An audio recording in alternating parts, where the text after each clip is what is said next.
Hey guys, welcome back. Coming to you today, live here from what we call the seasonal closet. It's where we keep all our, out of season Halloween and, Christmas decorations. So, started having a problem with my camera system recently. It's been making sort of a squeaky noise, a couple of months. But lately it's gotten a lot louder and it's got sort of an electronic, grit to it. So figured it was time to kind of get in there and take a look. I've showed you some of the software side of the infrastructure I've put together, like with the video extraction and things of that nature. But this is sort of a behind the scenes look at some of the hardware. Some of it may be a little bit overkill. I've been doing this for quite a long time, so some of it's built up over decades. Um, but yeah, just gonna kind of jump right in and kind of give you a tour here. Um, so today we're gonna start talking about the TV system. And so the way that works, I have two over-the-air televes antennas pointed in different directions that pull down, the five carriers available in my region. Um, so those signals come down into another televes box. This Avent X, it's a little bit older at this point. It's a digital RF signal processor. I believe it's a Broadcom chip. It's able to take 16 carriers and shift them and adjust them in levels like in real time. So it does that. What we're able to do then is we're able to pick TV channels off of the different antennas. We're able to pick the strongest thing, and we're able to put them in sort of a contiguous segment. So instead of having, channel 7 over here and channel 36 over there, I'm able to stack them like every two. I stack them every two. So, I got 39, 41, 43, and that provides a more consistent output. So this is a pretty neat box. It had an app that worked with my Android phone until the micro USB port got ripped out, and I had to go buy like a professional programming kit. So I'm gonna switch to sort of a handheld view here and see if I can give you a little bit better sight there. So yeah, it acts as a distribution amp. I think that the maximum output level is like 55 dBm or whatever. So I have it set, I think, as low as it goes at like 45. This is the programmer that I had to buy when I broke the USB port. So we bring in two antennas, and then I also bring in a couple of I've got some splitters. They're not as full as they used to be, but I have some modulators where I bring in some analog NTSC channels. That's the way I used to do security and video sharing, back in the olden times. So the output of this thing comes along then, and we got some splitters and some taps, and I've got HD home run stuck in back here, and pretty much then it just hands off to the rest of the the building. I've got an SDR that just kind of hangs out. Sometimes I attach it to the the network out, and I can also use it to help me aim the antennas. I actually just pull up a VMware uh, Windows 7 and I use a spectrum analyzer, and it works out pretty well.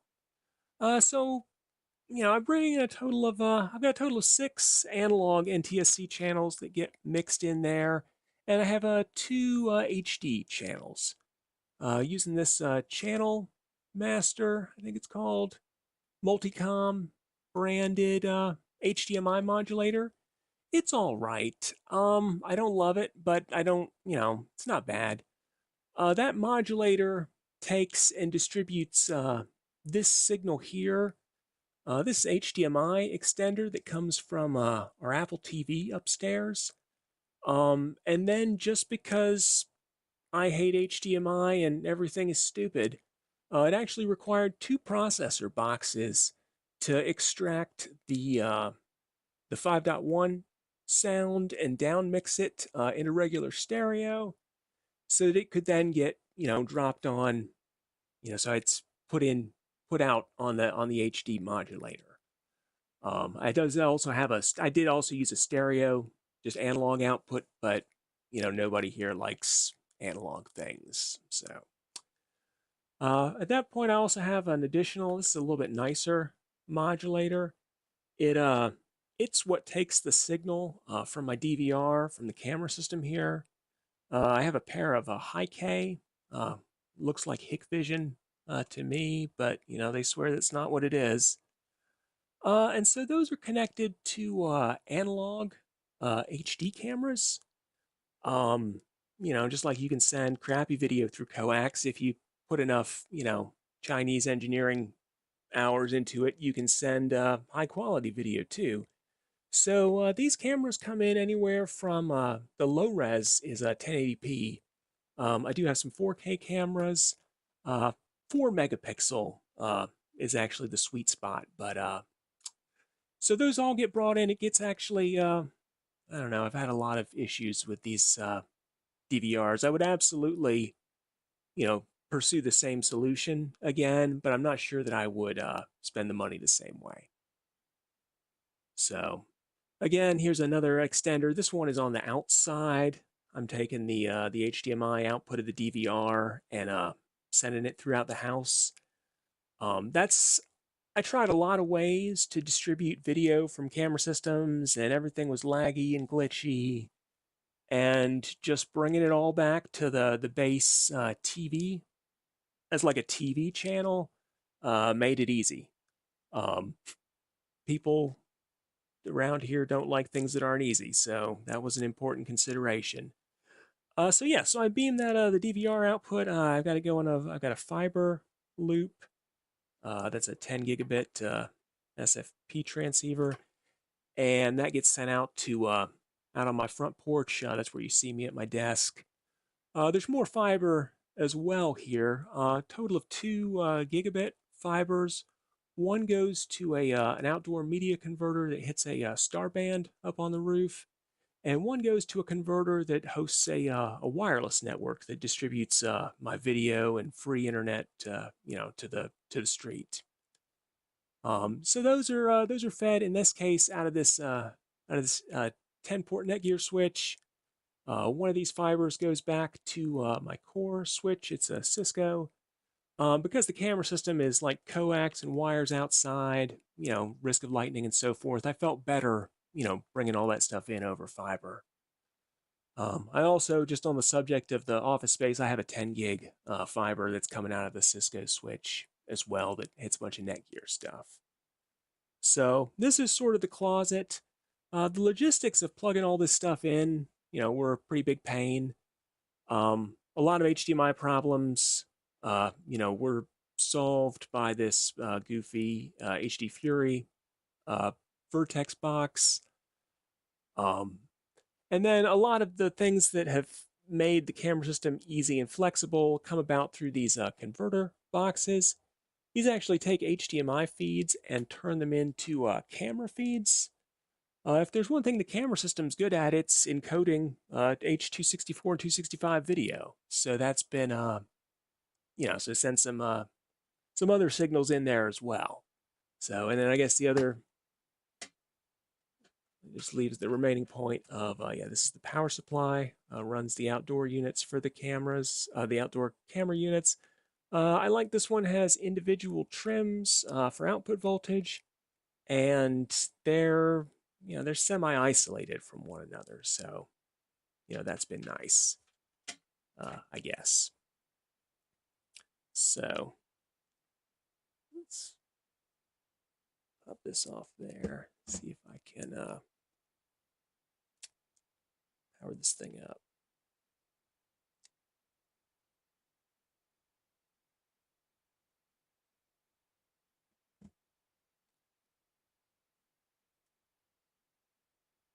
So the whole story of the two camera systems.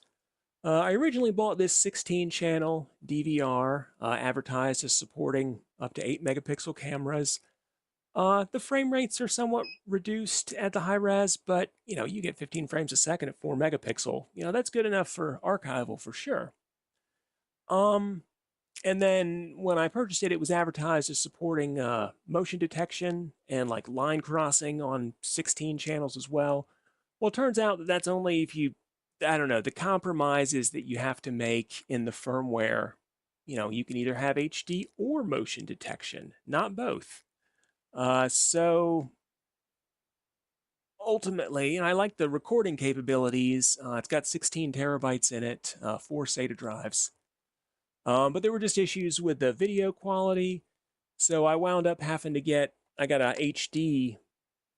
It's more of a consumer grade unit, only supports 8 channels, but it does do full frame rate, at 8 megapixel for what the cameras can do. So I wound up actually, these HD cameras, it's kind of neat because it is effectively an analog, communication and sensor system. You can actually just like split the signal with T's. So, as opposed to like trying to split, an IP camera or, even an HDMI signal, here I'm able to do it with passive components. So, that actually turned out to be pretty helpful. I would absolutely deploy the same architecture again. But again, they fooled me once, they fooled me twice, they fooled me so many times. I would just be sure of the facts before I purchased anything. Then just a couple other little, things that have gotten kind of added on here. I have integrated the camera systems. I've got some scripts that will run. I'm able to now trigger audio playback based on events or like, intrusion alerts, if you will. All that stuff, so much 5-volt stuff anymore. It's all powered by this 13-port Sabrent hub. And yeah, so we appear to have partially booted.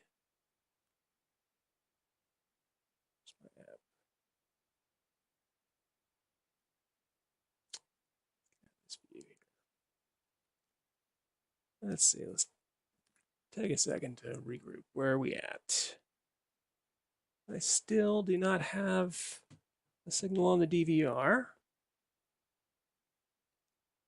So for control stuff, I mean, yeah, you can have an app, you can have a page, but really these, the Chinese, or security DVR system, they really work best from the console. So that's a, wireless mouse. Using a Logitech system, you can pair like 7 mice to 1 dongle. So I just have a USB receiver centrally located in the house. We've got different mice at the different TVs, and then everybody's just tuned to, I call it channel 1, and it makes it real easy and operable.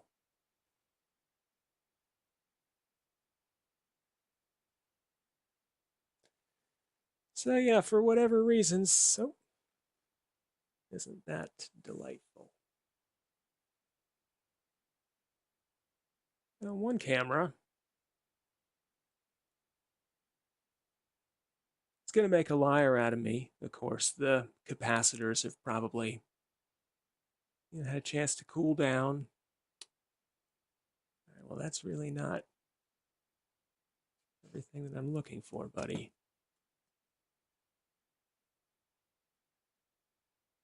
But yeah, a small portable TV is a whole lot cheaper than trying to put out an iPad or, some kind of fancy HDMI, splitter system.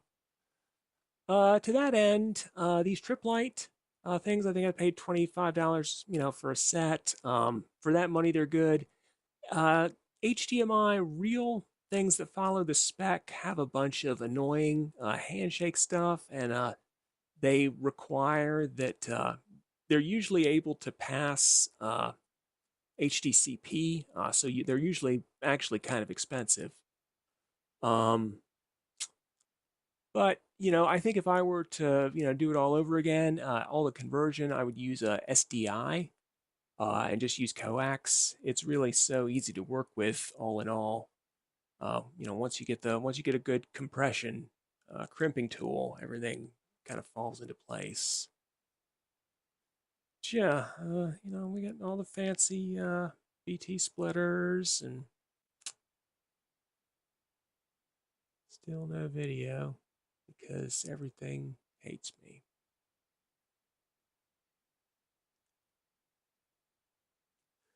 Well, I mean, I guess we knew things were broken. That's why we're in here.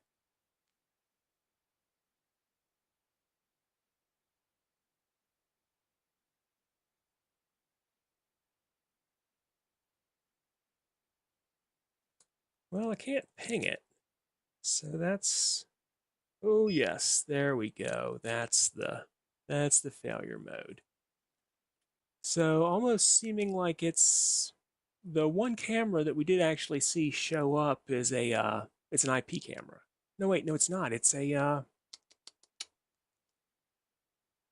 that one. That's the no, that was the one 1080p camera I have.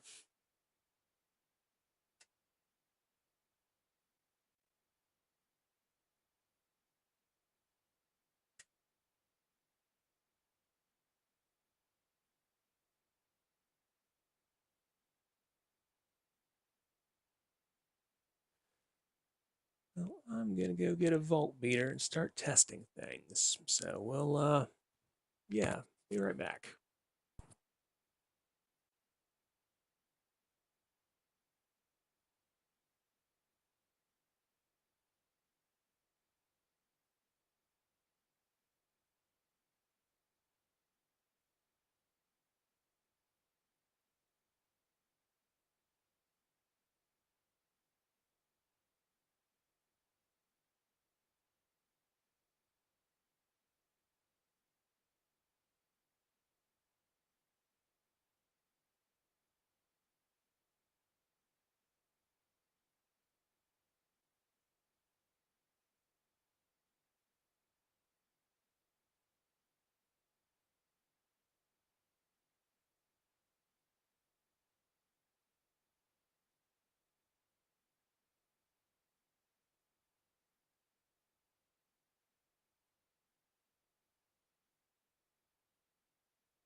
All right. Yeah, I'm suspicious of something 5 volt in the equation.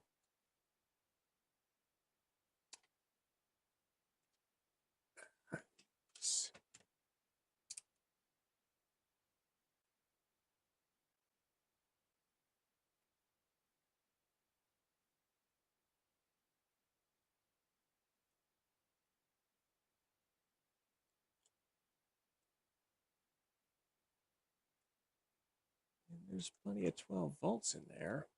So here I'm taking a look in the box and I'm walking my way down. 2, 2, nothing leaps out there. Perhaps look for AC, presence of which could be like a grounding problem. Nobody home. Minimize that old adage. So, how many of those converter boxes do I really need? And oh, and the DVR rebooted again.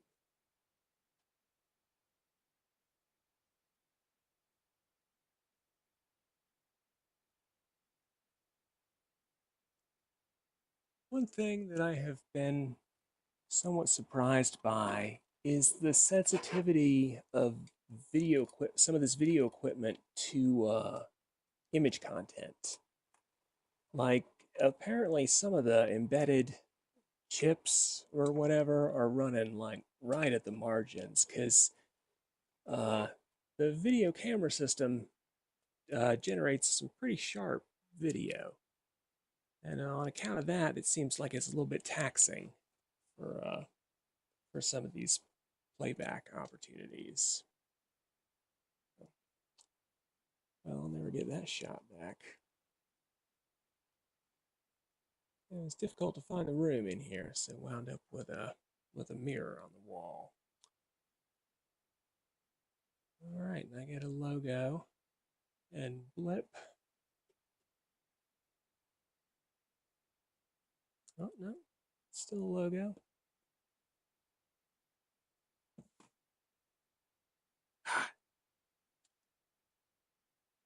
Oh, and now it's going. Ooh. So, okay.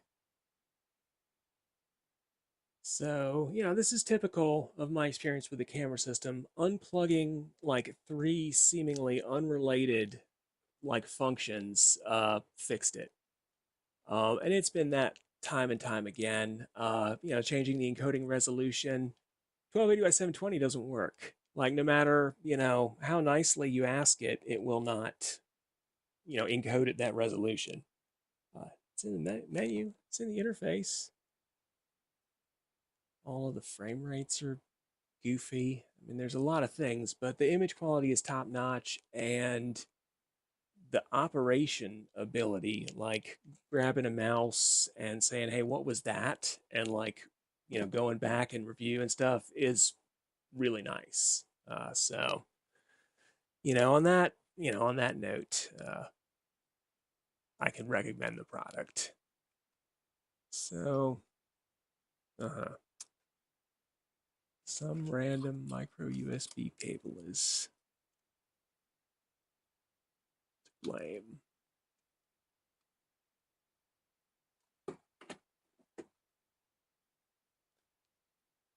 Let's see.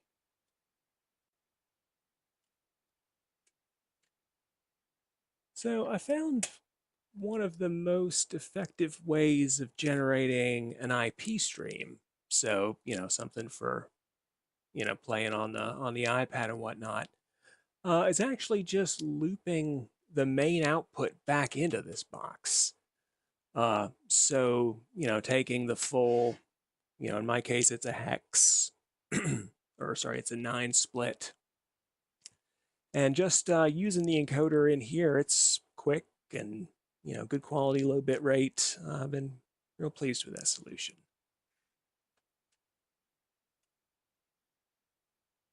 So now, it's like everything else. I plug it back in, everything will be fine. It will seem like it's fine, and it won't be fine, and it'll torment me for an eternity.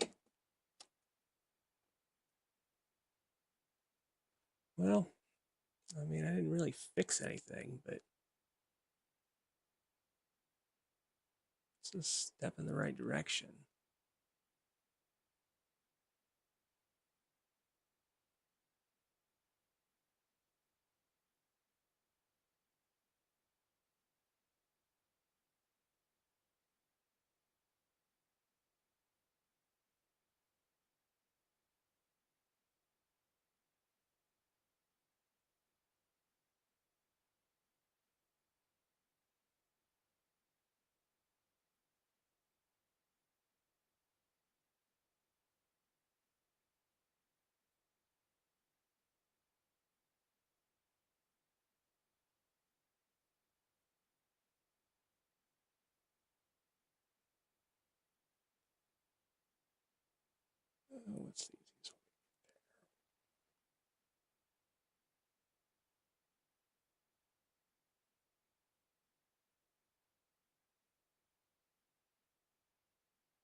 Yeah, so as opposed to trying to go in and set up 9 different cameras on your iPad, just actually setting up one that is the whole, view, and it comes up quick, and that works great. But all right, well, that was a party. Sure glad I moved everything around like that. So we'll go see what's happening at the desk.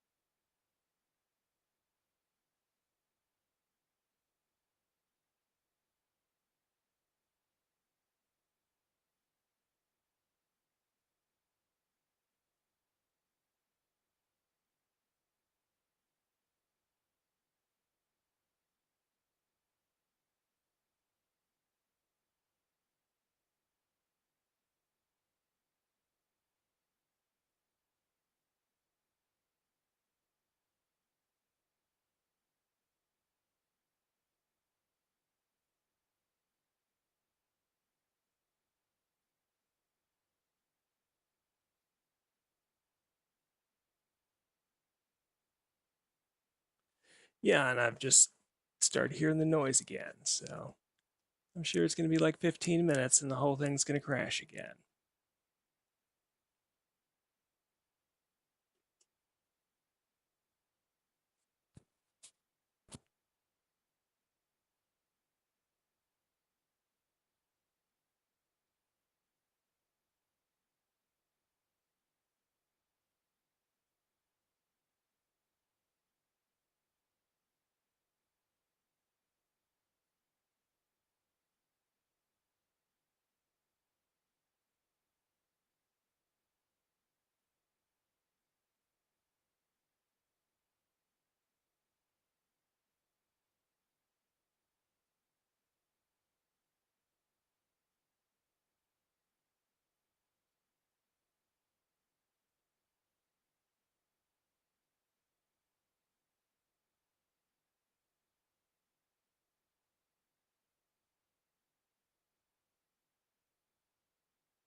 All right, well, that was a fun little field trip at least. So we'll see how long it takes for something interesting to come of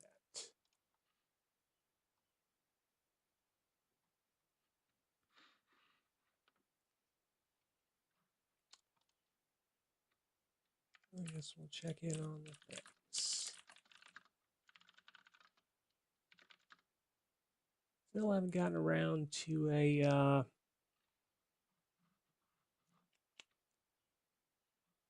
I trying to say? A way to save the multi-part interrupted functions, but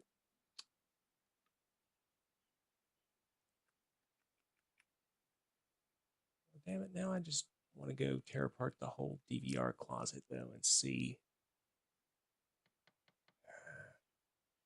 I've been putting off getting in there. well, we did the tour, so maybe I'll just leave it at that for now. Yeah. Yeah. Let's go pull out a screwdriver and pull that thing off the wall. It's not as friendly as I would like.